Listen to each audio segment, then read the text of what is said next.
What's going on, everyone? Richard.Yeppez here with the Lending Labyrinth. Thank you for joining me as we navigate through the twists and turns of the Lending Labyrinth, featuring expert interviews, industry trends, and real-life stories that shed light on all aspects real estate and mortgages. Together, let's explore the world of lending as we empower ourselves with the knowledge needed to make financial decisions. We have some new guests in the studio today, everyone. Lynn is not here. Where's Lynn? You know, Lynn's gotten too famous for the Lending Labyrinth. So, no, actually, Lynn is taking a bye week here on the Lending Labyrinth. And so we have some new guests in the studios today. So we have Pam.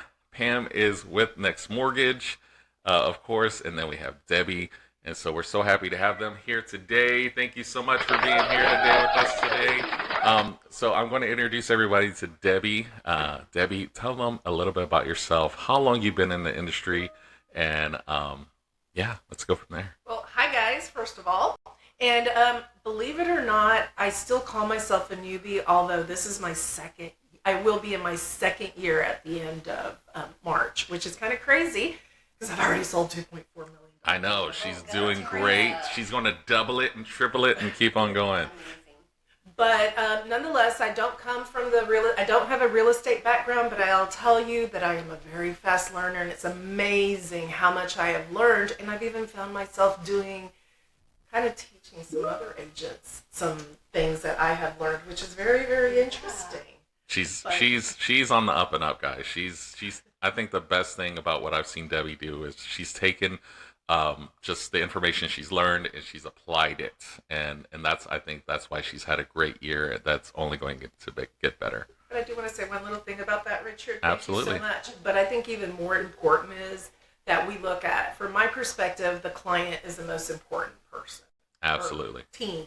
And my job is to make sure that they're absolutely happy and finding their new home. And home buying is kind of stressful. So the reality of it is my job is to reduce surprises, if at all possible. Yes. Pam, first time on the Lending Labyrinth, as long as we've been doing this. Pam's kind of been holding down the fort when me and Lynn are on here, but go ahead and introduce yourself to everyone.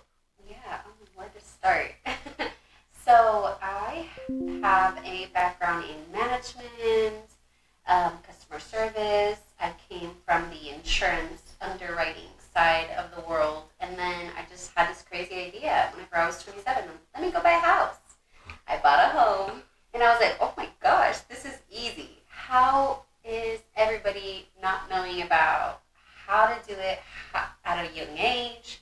Generational wealth, creating that for yourself. And I'm like, you know what? I'm going to educate my people so we can all do it. And then I just got into it. I think it was right at 2020. So I started when the world was just chaotic. And what a time to be alive. And what a time to start the mortgage industry. She said, you know what? The world's coming to an end. Guess what I'm going to do? Change career paths. Literally. It was fun. I wouldn't trade it for the world. So I'm here now. 2025, fast forward, and love everything about it. Awesome. Debbie, do me a favor. Pull down your mic a little bit because it's blocking your face. I want everybody to see how amazing you are. Sweet. Thank you. So that's I think a lot of people that get into the real estate industry, they actually have stories like that. I think they have some experience where they hear about it, and they're like, you know what, I think I could do that. Because I think we're all in the need fulfillment business. There's a need. I want a house. How do I get that need? And I think helping that customer getting to the closing table. I mean, me and Debbie just had a closing not too long ago. It was dancing, it was hugging, it was crying, and that's the best part of any transaction. Not finding the dream home, actually being able to get those keys and knowing that you made that happen. Us in this industry, we made that happen. And it's always different. This isn't a job where you clock in and it's the same work. It's always different. Would y'all agree with that? It's a different experience every day you wake up. It is, and it's not what people think it is. Mm-hmm. Many people think that you go show a home or two, and then you go away for a little bit, fill out a contract, and get it approved, and that's it. But people don't understand all the behind-the-scenes work that has to be done. Absolutely. But like you said, the most important thing is the client and giving them that key is like the ultimate satisfaction. Absolutely, absolutely. So, being that we're looking to give more clients satisfaction in 2025, 2025, the Lending Labyrinth came back, and we want to be able to provide that knowledge to you guys. And so, we're going to talk about overcoming buyers' hesitation and strategies in navigating through the current market. I don't think the market has changed too much from what last year was. I think a lot of people had in their head that we were going to all be dancing on this amazing rate and things were going to get back to normal. I don't think real estate has changed. I think, but people's approach has changed. Would you agree with that? Absolutely. I think Debbie too was one of those people that are like, rates are going up. Guess what? I'm gonna be a real estate agent. She likes a challenge. That's amazing. I do. But I think this is a great time. Although rates are where they are, it allows you to prepare yourself, even if you're not ready, and it allows you to get ready whenever you're ready to start your home buying journey. I think you're absolutely right, Pam. The reality of it is a lot of people, so for example, I spoke with someone the other day, and actually we brought you into that conversation, and they're listening to things on social media, and the news will say things, and I will tell you, they may hate me for saying this, but the news is not always factual. No, don't say it's not so, Debbie. Say it's not so. Media 101, it's not factual. They don't always have the facts. And even though they may have a slight angle to it, but it doesn't apply to everybody at that point in time. So this leads us to question number 1, brought to you by ChatGPT, my other assistant that nobody knows about. What are some common fears or concerns you're hearing from buyers in the market today? I think a lot is people are still talking about the interest rates, and I think what people are focusing on is that, and they're not taking a look at their own personal financial situation. Because many times when I ask them, what is your credit score? Do you know what your debt to income ratio is? Because those are some of the prime things that, Pamela is going to come in and ask.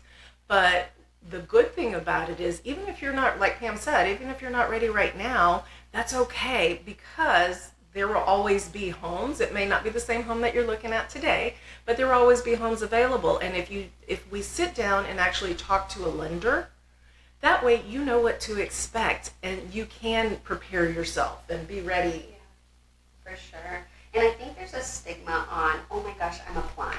It's a contract, it's just applying for a mortgage loan. And I think that people don't understand that we can do soft pulls, to see where you're at, and it doesn't affect your credit. And then it allows you even more to empower yourself to know where you stand.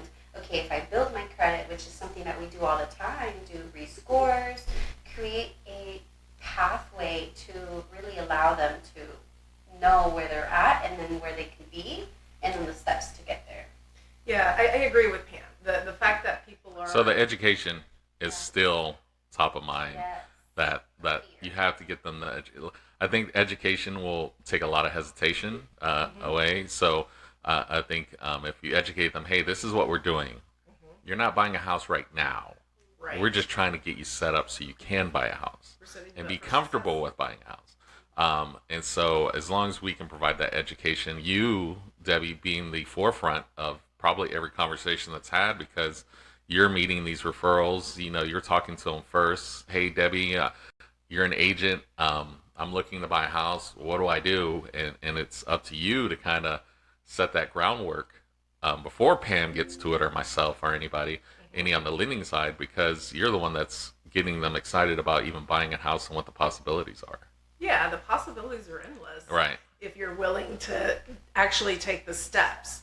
And, for example, we have 2 clients right now that, this may get kind of into the weeds, but you're dealing with 1099s versus a W-2. So basically a contractor versus an employee of a company. And those are treated very differently from a lender. Yeah.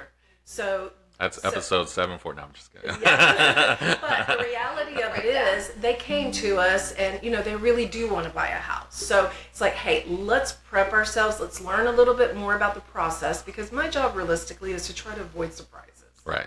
Because the real estate industry is full of them. And believe me, I get my fair share of them too, as much as you learn. They just come, but most of them we can be prepared for. Right. But these guys, for example, using their 1099, I can bring Pam in, and then we're prepping. So we're hoping that maybe, 2 months from now, maybe they'll be ready, just because of some little things that they have to do with their income taxes, or with how they structure their income taxes, or things of that sort. Absolutely. So there's that education that if you just come to us and ask, because we're happy to help, even if we can't buy right here, right now, that's okay. Right. So remember, everyone, educate yourself and don't Google it, because sometimes if you go down the Google well, you'll get the information you're not looking for. So contacting someone like Debbie, that is an expert in her field. She actually took classes, guys. She had to get educated to educate you. Is probably your best bet. You always want to work with a professional. That's why she is a professional. And so in this inventory is a big challenge right now. Do you believe that? Do you think inventory is a challenge right now? I think there's too much right now. I'd say yes and no. Uh-huh. It depends on what you want, because sometimes first-time home buyers, they keep hearing a lot of us say there's a lot of $89,000 homes. Inventory is a problem, right? Because there aren't any of those. I think when it, oddly enough, I mean, I'm starting to see home values come below 300,000. Yeah. So getting a starter home underneath 300,000 is becoming doable again. Yes. You could actually, I'm seeing a lot of really nice homes, believe it or not. Last year at 250 was kind of sketchy. Right. This year at 250, you can find some very nice homes. Exactly. Including new construction homes. Right. Absolutely. And so, again, and I think that's, like you said, the news out there putting that out there that, there's not enough of this and you need to run right now and go get it right now. And, but I believe, you have access to things that traditional buyers don't have access to, that would know where those homes are, because people are looking at Zillow and just Googling. You have access to like the worldwide real estate web of things of, if people give you a wish list, you could actually find it a lot quicker than they could. That I'll tell you, that actually depends on the client. Some clients are really, really good. I've actually had some clients that I don't even look for a house for them because they can go to Zillow, HAR, and find the exact same things that I have. Right. What they don't have access to are the comps. Right. What they don't have access to is... So tell me what that is. Why is it important to know what a comp is for a house? I found a house on HAR. I'm in love with it. I tell you about it. What is important about me knowing the comps for that house I just fell in love with from the pictures I saw online? Well, for all my clients, what I do is I run what we call a comp. And essentially what that is what the market rate is kind of going compared to other homes at this point in time. Mm-hmm. And what people may not realize is that can change in 30 days. Yeah. And so it's one of those things where we have to go back in and see how quickly we look at how quickly are they moving. I go so far as looking at how quickly how many of them sold at asking price? How many of them sold below asking price or above? Because believe it or not, that happens. Yeah. We have a lot of folks that think it is a negotiation, but sometimes you may not realize that if you really, really absolutely have to have that home, you may have to give more than the asking price to be able to get it. So running the comps is an important thing. Right, and that's a lot of people don't, it's one thing to fall in love with the home online, but if you don't know that thing, if you don't know that, because as a consumer, and I always tell people that, we're all consumers. It doesn't matter if I'm helping you buy this house. I have to turn around and go buy something myself, but we always think that we can just lowball this offer. And sometimes you can. Right. And I have my strategies. I'm not going to put them on here, but some strategies on how I handle Call Debbie for her strategies, everyone. That's the only way you'll get them. And I only do that for clients. But how you call it, The other thing that people don't realize is there's that more that you look into than just the price. Because Right. sometimes you may want to come in at a full asking price, but ask for some closing costs. Sometimes you have to look at the tax rate. So maybe I can buy that more expensive home because the tax rate is lower, whereas this brand new home, the tax rate is at 3%. It's like, ooh, it's reasonable right now, but next year it may not be. So there's a lot of little different things that you may not, that the regular consumer may not be thinking about or even know to ask about. Absolutely. But there's certainly things that chances are I've encountered that situation and had to overcome it for somebody else. Buyer representation is so important. Mm-hmm. So for buyers on the fence, what would you say to reassure them that now is still a good time to purchase a home? I think when you're ready and need to buy a home is always the best time to buy a home, whether it's right now, whether it's, higher interest rates. And I think of a lot of the buyers because they're focusing on the interest rates. Right. And I will tell you, my very first home that I bought in 2000, my interest rate was 8.25, and my husband Juan and I were jumping up. Oh, we got an excellent interest rate. That's what happens when you have good credit. Right. But little did we later on. But right now we're still accustomed to those low ones, and folks that want to either downsize or need another house, they're stuck on their little that low interest rate, which is a big deal. But do you feel like people are kind of seeing that right now is there are a lot of people accepting the fact? Yes. This is the world we live in now. I think people are getting tired of waiting. Right. I need a larger home. I have another child, and I've got my kids stuffed into a room. Right. And they're just like, you know what? I'm just going to move on with it. Right. And likewise, some folks who want to downsize. I mean, I've got a few folks that have I've got one that's got a huge house, no kids, and just 2 of them. Yeah. So it's. And they never go upstairs. They don't clean upstairs, is what they tell me. They send the cleaning lady once, just to go check it. Cobwebs and everything upstairs. Yeah. That's crazy. Yeah, I think that's a couple of sales things. Of course, we always want to be good at our craft as well, and so I noticed something, or I was at, I don't know if it was a Buffini thing or something like this, but they were talking about different sales techniques, and what other people do. So it's all about, I feel like right now, about being comfortable with the payment. And so they brought as an example, when you see car commercials, mm-hmm. they never tell you how much the car costs, but they tell you how much the payment is. And even when you go in the dealership, they're trying to sell you on the payment. And when they sell you on the payment, then they're like, oh, okay, I can get on board with that. Like, that payment's doable. And it's like, well, it doesn't matter that it's going to cost you odd amount of dollars in such amount of time. But when you're comfortable with the payment, and I think that what's the census on how long people stay in houses nowadays? I think it's 5 to 7 years according to Buffini. Right. Okay. So if I'm buying a house, and in my head are the powers that be, I'm only going to be in this house for 5 to 7 years, but the payment is amazing. Should how much I paid for this house even be a consideration? Probably not, mm-hmm. But you just need to be able to afford it. Exactly, absolutely. But again, I think a lot of people, when they become comfortable with the payment, and I think that's a lot of the questions that we get. I don't know if you can agree with me on that, Pam. Like, they'll be buying this house, and the interest rate will be X, but we'll have their payment exactly where they want it, and they're all in. Like, the interest rate kind of leaves at that point because mm-hmm. we got them the payment they wanted. Right. I mean, I can think one of my first clients, it was all about the payment. Mm-hmm. The affordability of it. Mm-hmm. Yeah. So would you say right now is a buyer's market? I think it feels to me, just based on this year, it feels like we are moving into a buyer's market if we're not already there. Right.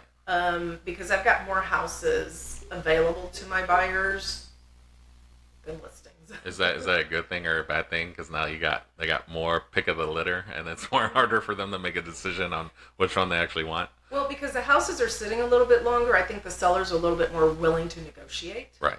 Versus a while back ago where they were not. Absolutely. But again, that kind of goes back to what you were saying on you having negotiating powers to actually submit an offer and actually benefit your buyer Yes. in some way, form, or fashion, whether it be closing cost. What are you seeing right now is more important when you're submitting an offer? I mean, Is it how much I can get or how much I can get it down? I still think people are looking at how much can I get it down. But for example, but they don't realize that, there are some closing costs. But that's where but even the sellers, even though they're looking at the bottom line in reality, but when they see a full price offer, even though it's got a larger closing cost, Right. I feel like they're more open to speaking with you Okay. about it, or even considering. So you deal with both. You're dealing with sellers and buyers. How's that conversation different between the two? Because you know what you're about to walk into when you're selling a house, and you know what you're asking for when you're buying a house. How do you convince your sellers and your buyers that the decision they're making, how do you make them comfortable with that? I think you have to look at every offer one-on-one. There's no standard, template. It really just depends on their needs. So, for example, I could give you my last listing that I had. Right now we have these lawsuits and people don't want to pay. Oh, we're not talking about NAR this year. No, 2025 NAR but conversations. This is one of those clients that didn't want to pay commission. Right.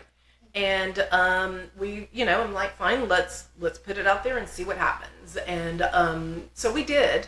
So in this particular case, it really just kind of depends, because even though he doesn't want to pay the commission, Right. but I'm like, okay, we've got a full asking. We have two offers. One is $40,000 less, no commission.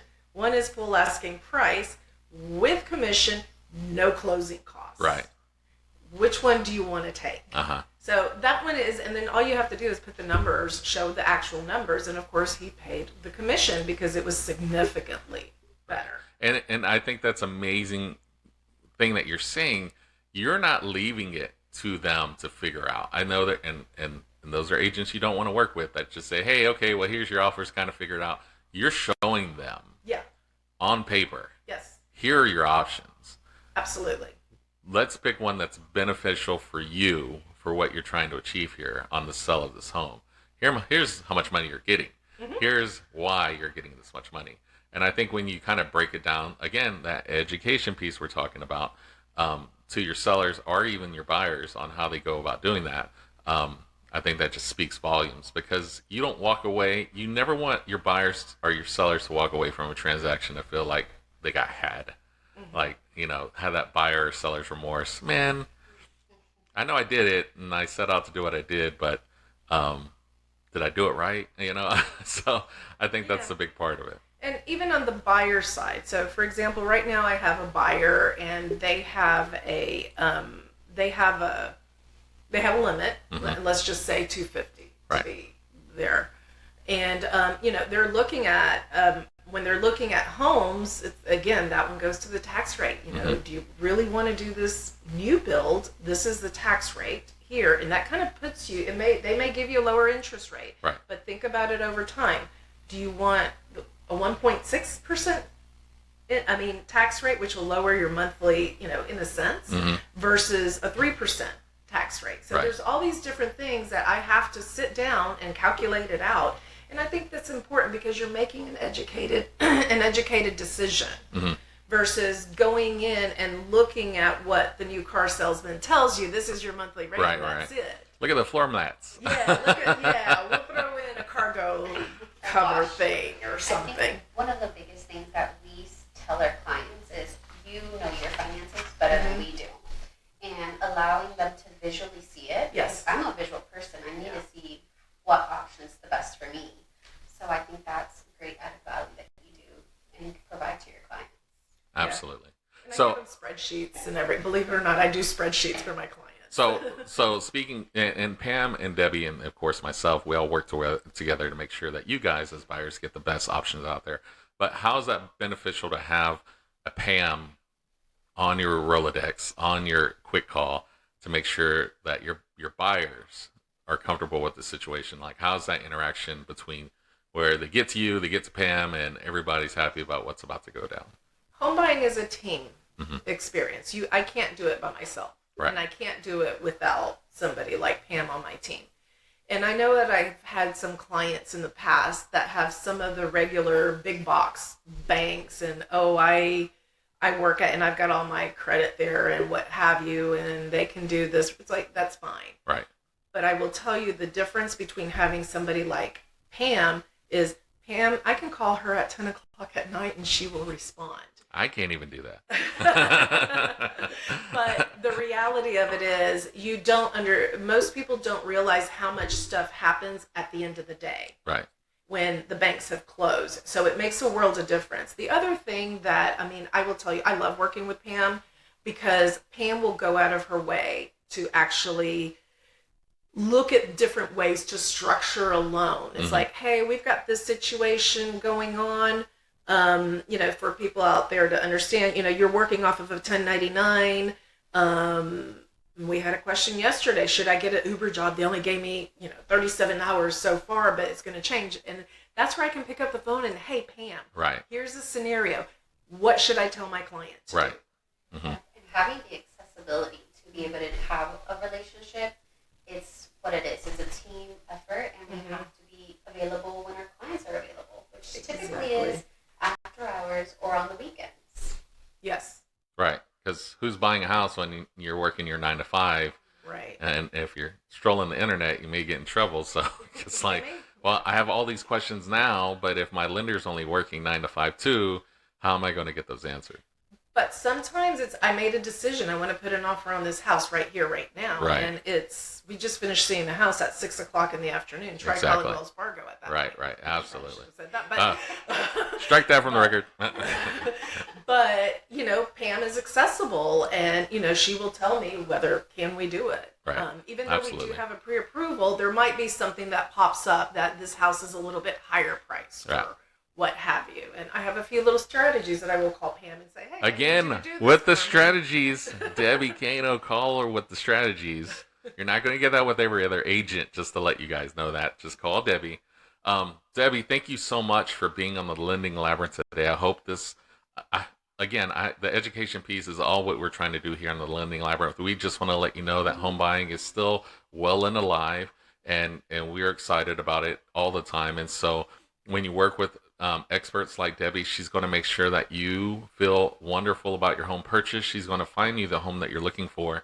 So Debbie, we have a 5 for 5 here, and we're going to ask you 5 questions. And put you on the spot a little bit so people will know who they're working with. Gotcha. And so the first question is if you had to name your dream home, what would you call it? My dream home? Mm-hmm. The island in the sky. The island in the sky. The plane. The plane, yes. And I'm looking at the waterfront, yes. What is the weirdest thing you've ever seen during a home showing?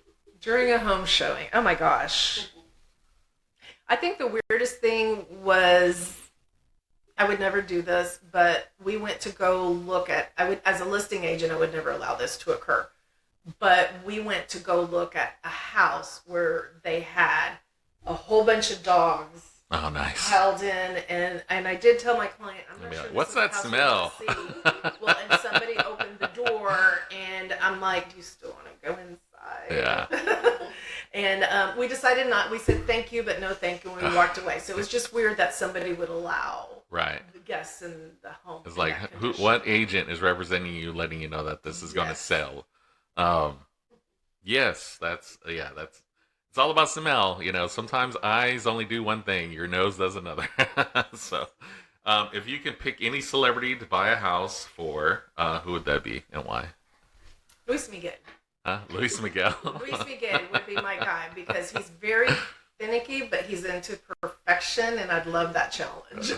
That would be interesting to sell him a house. That's awesome. What is your guilty pleasure that, as far as binge watching and after a long day of showing houses, what is that show? The show. I was going to say Grand Marnier, but you said show. Believe it or not, my brother gets me to watch things that I don't think I want to watch. And the one I got away from watching was Yellowstone. Okay.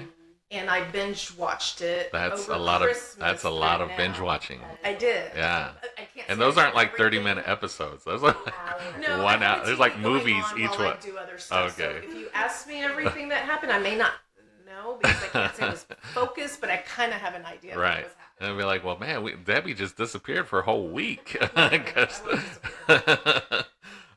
Last question. If you weren't a real estate agent, what would your dream job be? I probably would go back to what I wanted to do in college, and I just Astronaut. No, I wanted to train killer whales. Really? I started off SeaWorld. in marine biology. Yeah, and when SeaWorld said, we won't even hire you for free as a volunteer. Killer whales. That's what I thought I was going to do. Yeah, that's interesting. Mm-hmm. Killer whales. Those things are pretty smart. They're dangerous, but they are smart. Yeah. Very risky. That's but a what I wanted to first. do. Killer whales. Yep. That's awesome. I mean, I'm sure that would be an experience all on its own. That's why I'm like, oh, my dog just learned how to sit. Oh, well, my killer whale just learned how to do a flip in the sky and do everything else. That would be cool, but I never got there. But that would be my dream Hey, job. you never know. You may just get out of this business and they'll be like, hey, what's Debbie doing? And be like, oh, she's training killer whales. Last time I checked, she's training killer whales. Well, guys, thank you so much for being here. Remember, guys, we'll have Debbie's information on the listing. So if you need anything from Debbie, you can reach out to her and she can help you on your home journey because she's definitely, remember, she has those tips and secrets to get you what you want and to help you sell what you think you can buy your next home. And so definitely give Debbie a call. We're always here for you here at Next Mortgage. We're in Next Mortgage Studios. And so remember, it's always easy to get past the maze that is real estate, but it's always good to have a map. And we have that map for you here at the Lending Labyrinth. So we will see you next week. Make sure you subscribe, and we will see you next time. Talk to you soon. Bye, guys.